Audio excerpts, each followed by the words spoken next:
কিভাবে রবি অথবা এয়ারটেল সিমে প্রমোশনাল এসএমএস আসা বন্ধ করবেন।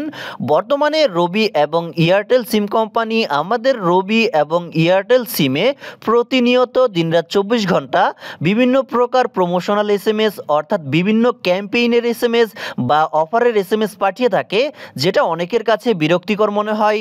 তাছাড়া অনেকেই আছেন যারা বাটন ফোন ইউজ করেন, বাটন ফোনের মধ্যে যদি এভাবে প্রমোশনাল এসএমএস আসতে থাকে, দেখা যায় একসময় আপনার বাটন ফোনের ফোন মেমোরি এবং সিমের মেমোরি ফুল হয়ে যায়, তখন এই প্রমোশনাল এসএমএসগুলোকে ডিলিট করতে হয়। তো আপনারা যদি এই সমস্যায় পড়তে না চান, সেক্ষেত্রে কিন্তু আপনারা চাইলে আপনাদের রবি অথবা এয়ারটেল সিমে প্রমোশনাল এসএমএস আসা বন্ধ করতে পারেন। কিভাবে করবেন সেটা আপনাদেরকে দেখিয়ে দিচ্ছি। আপনার রবি অথবা এয়ারটেল সিমে প্রমোশনাল এসএমএস আসা বন্ধ করার জন্য আপনাদেরকে যে কাজটি করতে হবে, আপনাদের ফোন থেকে চলে যেতে হবে ফোনের ডায়াল প্যাডে। ফোনের ডায়াল প্যাডে আসার পর এখানে আপনাদেরকে টাইপ করতে হবে *7#। এই কোডটি টাইপ করার পর এখন আপনারা আপনাদের রবি অথবা এয়ারটেল সিম দিয়ে ডায়াল করে দিবেন। কোডটি ডায়াল করার সাথে সাথে আপনাদের সামনে এরকম একটি ইন্টারফেস চলে আসবে।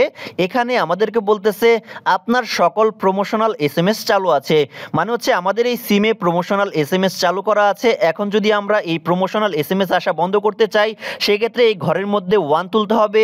1 তুলে সেন্ড বাটনে ক্লিক করতে হবে। ফাইনালি আমরা দেখতে পাচ্ছি আমাদেরকে বলতেছে 24 ঘন্টার মধ্যে প্রমোশনাল এসএমএস বন্ধ হবে, মানে হচ্ছে 24 ঘন্টা সময় নিয়েছে। 24 ঘন্টার মধ্যে আমাদের এই সিমে প্রমোশনাল এসএমএস আসা বন্ধ হয়ে যাবে। তো এখন আমরা চাইলে কিন্তু আমাদের এই সিমে পুনরায় প্রমোশনাল এসএমএস আসা চালু করতে পারবো। পুনরায় যদি আমাদের এই সিমে প্রমোশনাল এসএমএস আসা চালু করতে চাই, সেক্ষেত্রে একইভাবে আমাদের ফোনের ডায়াল প্যাডে আসার পর এখানে আমাদেরকে টাইপ করতে হবে *7#। এ কোডটি টাইপ করার পর এখন আমরা আমাদের যে সিমে প্রমোশনাল এসএমএস আসা বন্ধ করেছি ওই সিম দিয়ে ডায়াল করে দিব। ডায়াল করার সাথে সাথে এখানে আমরা দেখতে পাচ্ছি আমাদেরকে বলতেছে আপনার সকল প্রমোশনাল এসএমএস বন্ধ আছে, মানে হচ্ছে আমাদের এই সিমে অলরেডি প্রমোশনাল এসএমএস আসা বন্ধ হয়ে গেছে। এখন প্রমোশনাল এসএমএস আসা চালু করার জন্য আমাদেরকে এই ঘরের মধ্যে 1 তুলতে হবে। 1 তুলে সেন্ড বাটনে ক্লিক করতে হবে।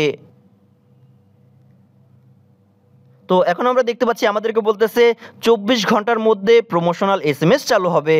তো বন্ধুরা, এভাবেই কিন্তু আপনারা খুব সহজে আপনাদের রবি অথবা এয়ারটেল সিমে প্রমোশনাল এসএমএস আসা বন্ধ করতে পারবেন এবং চাইলে পুনরায় আবার প্রমোশনাল এসএমএস আসা চালু করতে পারবেন। আশা করি আপনারা বিষয়টি বুঝতে পেরেছেন।